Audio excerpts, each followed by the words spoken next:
千里之行，始于足下.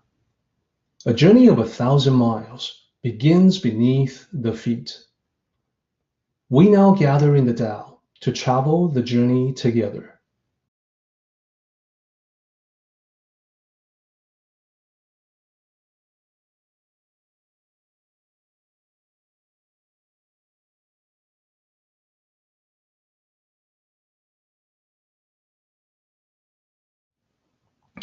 So let's move on to talk about what the sages would observe as they quiet their minds, they hold on to tranquility, they attain the emptiness of thoughts to observe the world, including all the things that are in it, and then the great return, the cycles of life and death. Then we have line 5. This is where we really make the point, drive the point about the living and the dying. So we see repeating characters here. These characters, not frequently used, they are yun yun. And yun is one of the pinyin says yun. So English speakers will be tempted to say yun or yun, maybe, like yune. But those are just approximations. So yun, like the pronunciation for the character for cloud, it's one of the sounds without a real English equivalent. The other character we looked at just a while ago, the character the ancients used for I, wu, well, that's exactly like the way it sounds in English. But this one is not. So what is the meaning? Well, we know that whenever we have a double character expression, yun yun, it means something specific. No, not the name of a panda. Double character is for emphasis. It means here in this case, it means the emphasis on the thriving of living things in nature, the growth of living things in profusion, the flourishing of living things. So it's one of the things that we observe when we look at nature is that there's life in great abundance everywhere. Then let's get to the end of this line. The translation says, each returns to its root. So this is the dying part. We were just talking about the living part, living and thriving. Now we have to look at the other part of it. Existence is ruling the Tao. Thus, all things thrive while alive, but eventually returns to the Tao upon death. So this idea, something comes alive. It functions for a while, perhaps thrives for a while, but then it has to return to the Tao upon death. So it's not just, animals, it's not just people. You can also apply, you can use this idea of cycles of rising up, functioning, and then returning back to where it came from. It applies to events, it applies to situations, it applies to everything. Going back to the roots. So now the question, why do sages, make such observations? What is the use? What is the Tao behind all that? Well, probably the best way to explain the reasoning behind the practice of meditative observation is with a story that was written by Zhuangzi.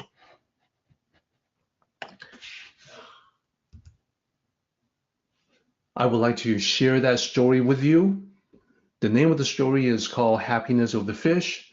It's part of my book, The Tao of Happiness, and it makes some pretty important points.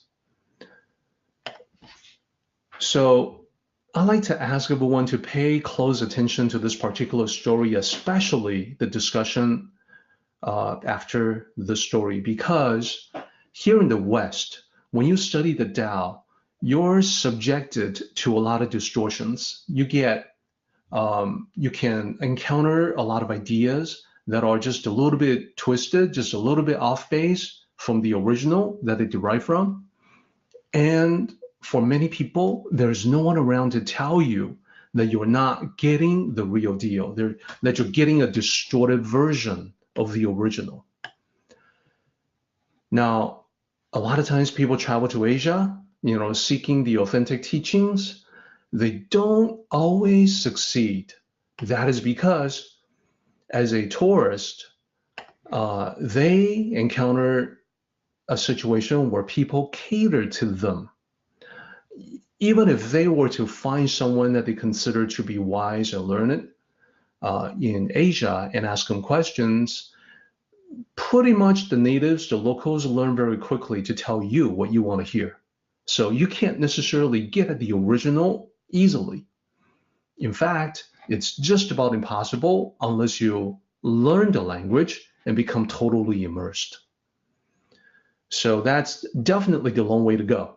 I hope to provide you with a shortcut by presenting a story and then talking about it in a way that an actual Tao master would. So here's the story, Happiness of the Fish by Zhuangzi. One day, Zhuangzi and Huizi, a friend of his, took a walk to the bridge. This bridge, as you see in this photo, it looks like that. It's an arching bridge and it arches over the Hao River. The name of the river is Hao. At its highest point, halfway across, Zhuangzi and his friend Huizi could look down to see the fish swimming in the clear water. So after a while, Zhuangzi sighed contentedly and said, "Look how happy the fish are. How I envy their happiness."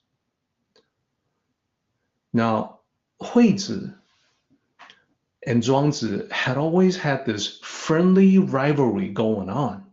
They would always seek to outdo one another in debates. So now, Huizi sensed an opportunity to gain the upper hand over his old friend. So he smiled and asked, "You are not a fish. How do you know the fish are happy?" So they've been doing this many times. So Zhuangzi recognized immediately that this was an attack in the form of a debate, but he was unfazed. He shot back, "You are not me. How do you know what is known or unknown to me?" Now, Huizi was quite a scholar himself, quite brilliant himself. So he had already anticipated that this response would come from Zhuangzi. So he was prepared. He countered smoothly. "That is correct. I am not you. And therefore, I cannot know what is in your mind. By the exact same reasoning, you are not a fish. And therefore, you cannot know what is in the mind of a fish." Now, Huizi was pretty sure that this would end their little debate with himself as the victor. But Zhuangzi did not seem like he was ready to give up. Zhuangzi seemed just as relaxed as ever and said, "Let us go back to your first question to me. You said, how do you know that the fish are happy? You did not ask if I knew the fish are happy. You asked me how I knew. That means you already knew that I knew." So this was completely unexpected to Huizi. He turned this unexpected response over and over again in his mind, but could not frame a suitable rebuttal. Seeing this reaction, Zhuangzi laughed. The moment was priceless. He said, I know, my friend, just by standing here above the Hao River. All right, so this story, like all Zhuangzi stories, has multiple layers, and it talks about deep things that are not immediately obvious on the surface. This is, in fact, one of Zhuangzi's most well-known stories. It's just not that well understood. In fact, some storytellers in the oral tradition will tell only the first half, because the second half, where it gets to, well, how do you know? That means you already knew that I knew. The second half seemed too complex to them. They leave out that last statements from Zhuangzi because they're not quite sure what point he was making. So on the surface, it seems to be just a humorous exchange between two scholars. So Huizi, his perspective was that the only way to know something for sure was to experience it directly. Everything else was just, speculation. Zhuangzi was one step ahead. He understood the importance of direct experience, but at the same time, he also understood that there were at least two other ways of knowing that transcended direct experience. So this story was constructed to reveal both of these methods at a deeper level of meaning. The first method was intuition. Intuition was what Zhuangzi meant when he said, "You already knew that I knew." He was pointing out that all human beings know certain things intuitively, even though they may deny it sometimes. We think we should justify and prove what we know. But, intuition doesn't care. It doesn't care about justifications. It doesn't care about proofs. It leaps over logic. It goes straight for the right answer without bothering with the steps in between. So you arrive at the truth, but you're not quite sure how you got there. So that's the first one. That inner knowing, for which intuition is a powerful component, also includes conscience. That human beings have a conscience. So you already know what is right or wrong. Your conscience will tell you. But let's talk about the second way, which is what's connecting the story to the Daodejing chapter that we're studying. The second way is observation. So observation, 观 in Chinese, had always been the chosen method of Tao cultivators. And this is because ancient sages realized they could figure out a lot about the world just by observing everything with a detached state of mind. Zhuangzi described this process using the various elements in the story. So the Hao River was the world, and the people are the fish swimming in it. The bridge above the river is the elevated perspective of detachment. So from that perspective, sages can see how people are glad to be alive, how they go about their business every day with optimism, like fish swimming merrily.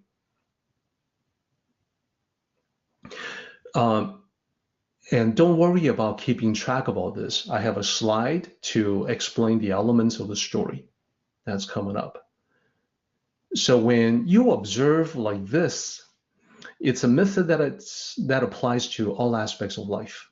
So, for instance, we can understand how gravity works by observing its effects, even though none of us can see gravity directly. It's no different with the Tao. Even though the Tao is formless, we can increase understanding just through detached observation. 观. So now I want to point out the distortion. There's a trap in the Western study of the Tao where students think not knowing anything is a sign of great wisdom. This comes from a line that many have heard that says, the more I learn, the less I know, and thinking that's great wisdom. So you may have seen this before. There are people who are very pretentious, pretending to be wise, maybe like a self-proclaimed guru who will say that exact thing. Hey, the more I learn, the less I know. So because I've learned so much, I know very little. And now that I have learned everything, I know nothing, stuff like that. So his response in pretending to be wise to any question directed at him is a shrug. And I don't know, or who knows? I don't know the answer. Who knows? Zhuangzi is puncturing through all that with this story. Zhuangzi is saying with this story that the answer to the question, who knows, is you know. That is, if you look deeply enough into yourself, you will see that you do know. You know the meaning of beauty and goodness, even as others deny it, with the platitude that everything is relative. You know what is right or wrong, good or bad. At least you know that for yourself, even as others try to convince you that such things are illusory. The truth is always there in your heart. Sometimes it can be obscured by the glib distortions of philosophical tricks, but not for long. You can always use intuition and observation to bring out the truth. You just have to understand the story told by Zhuangzi. When you understand it completely, you will find yourself standing above the Hao River alongside the sages. As you look down to observe the world from this detached state of mind, this detached perspective, you find that you can see more than you ever thought possible. You see the joy in the world with sort of a crystal clarity, and you know with great certainty that you know.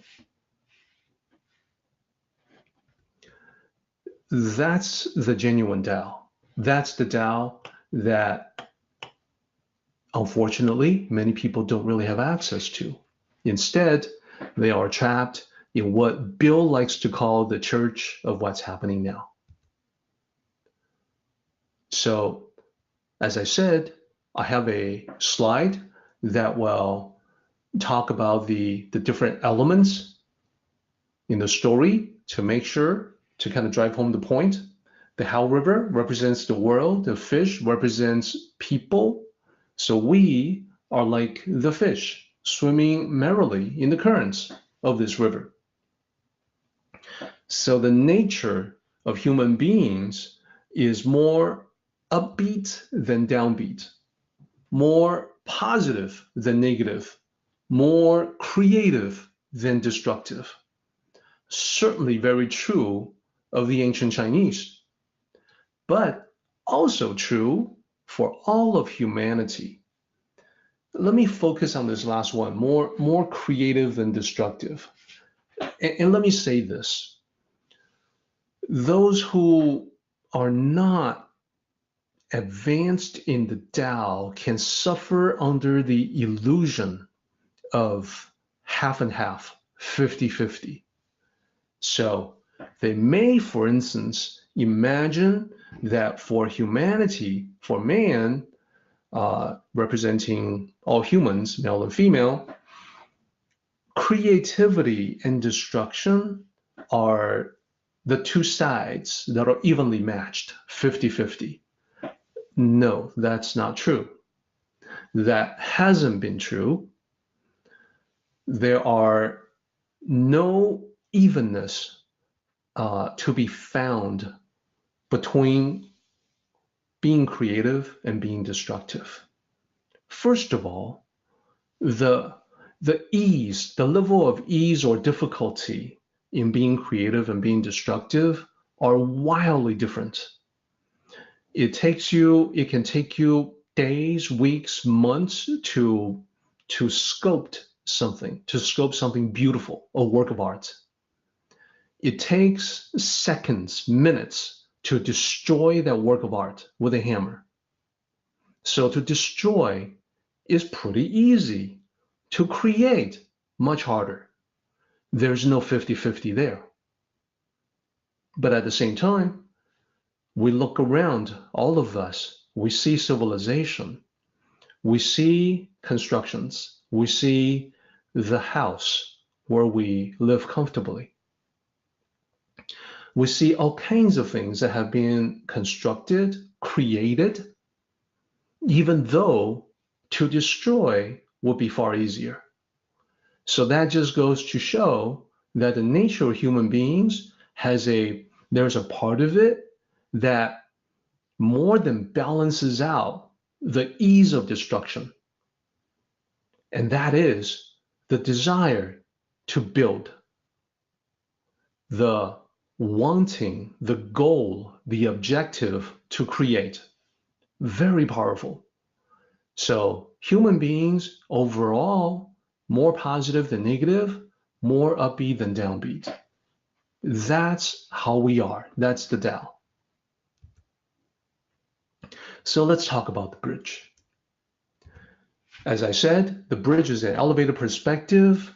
So you can be above the fray, you can look down. And this is, in this particular chapter, the bridge represents what we have already seen in the chapter described as emptying your thoughts and quieting your mind. Then you're going to be on the bridge. You're going to be able to look down and observe, make meaningful observations, and understand.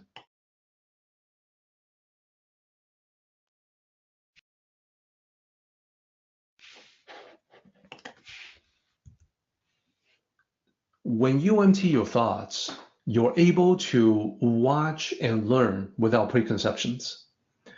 The ideas that you form based on this observation is whatever the evidence shows rather than what you want it to be. So the takeaways, well, let me emphasize, who knows what is right or wrong? You do, just by observing the world from your own spiritual bridge. So this is going to be very different from some of the ideas that people get exposed to in the West. In the West, morality is said to be relative, that there are no absolutes, etc. And this can lead people into all kinds of different directions, erroneous directions, not the Tao. So just to point them out, there's no absolute right or wrong. Everything's relative. This sometimes is credited to the Tao, that Lao Tzu says this. No, absolutely, he does not say this. That he expressed this. No, absolutely, he does not express this. Not Lao Tzu, nor the other Tao sages, none of them will ever say anything that implies there's no absolute right or wrong, that everything's relative.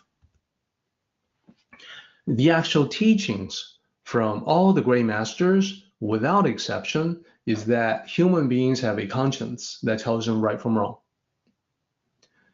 Now, of course, some people can have a very twisted and distorted version of conscience, but this is speaking in broad strokes about humanity in general. Another distortion that is not sourced in the Tao at all. Good and bad are just human judgment and perception. So you will encounter this when people say, well, it's just, they just are, things just are. And then you come in with your human judgment and you assign it as good or bad, and you get all kinds of emotional feelings and upsets about it. So the Tao will teach you that there's no good and bad. What actually the Tao teaches that there's good and bad. So it's quite the opposite. Now, what the Tao specifically says is that when you follow the Tao, you learn to use your critical faculties to assess what is good or bad, positive or negative, but you make that assessment for yourself without trying to impose the judgment, the assessment that you have arrived at on other people, i.e., it's good for me, therefore it must be good for everybody else. Okay, that's not the Tao.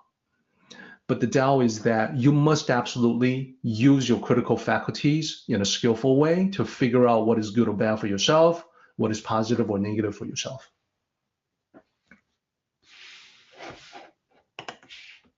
Then there's another one. Certitude is bad. Being open to other perspectives is good. And you may feel like this is very natural, that of course that's true. Whether it's the Tao or not, that's true. Certitude is when you are dogmatically clinging to you being right. And we don't like people who insist that they are right and everybody else is wrong. So oftentimes, people will get criticized with their certitude, their thinking that they're always right. Being open to other perspectives is good.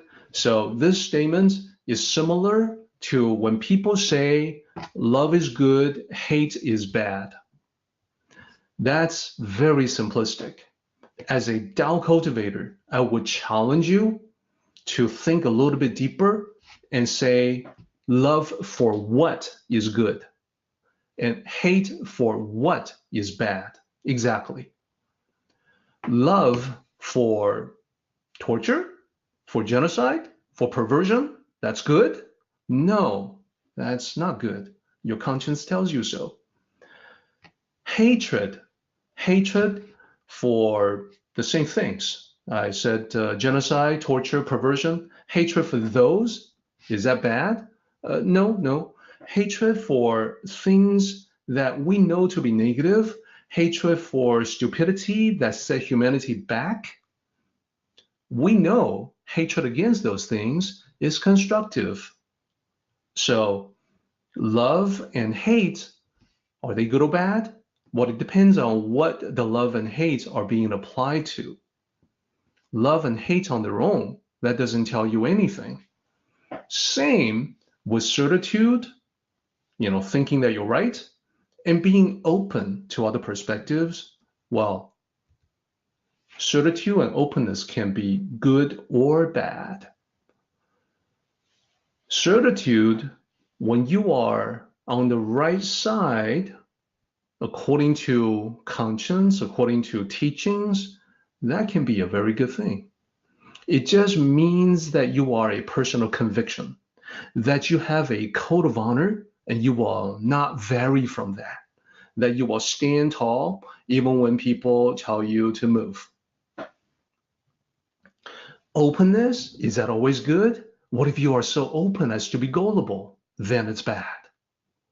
So both certitude and openness can be good or bad, just like love and hate. So don't be tricked by thinking that these simplistic ideas come from the Tao. They don't. They are distortions. Then lastly, there's the line. The more you learn, the less you understand. This is a very popular but poorly translated version of the Daodejing. It sells really well, and this is the translation from chapter 47. The mistranslation, the more you learn, the less you understand. Well, the particular author of that translation doesn't know any Chinese, and therefore that particular quote-unquote translation is full of distortions. The original actually says, the further one goes, the less one knows. And the original meaning was that if you are searching for wisdom by going all over the place, seeking that wisdom in the material world, you are definitely going down the wrong path. That there's an important place, a crucial place for looking within, turning the gaze within, to look inside of you for the wisdom and not, for instance, travel to a particular place. Oftentimes, like I said, people will travel to India or China or Tibet on a pilgrimage, seeking wisdom. When they come back, they know. Well, I should say, not all of them, a lot of them will know that they didn't really need to make that trip to gain the wisdom. And so that's what the Daodejing says, that, stop chasing wisdom in physical geography. Look for wisdom in the heart. It has nothing to do with the mistranslation. The more you learn, the less you understand. That's a horrible distortion.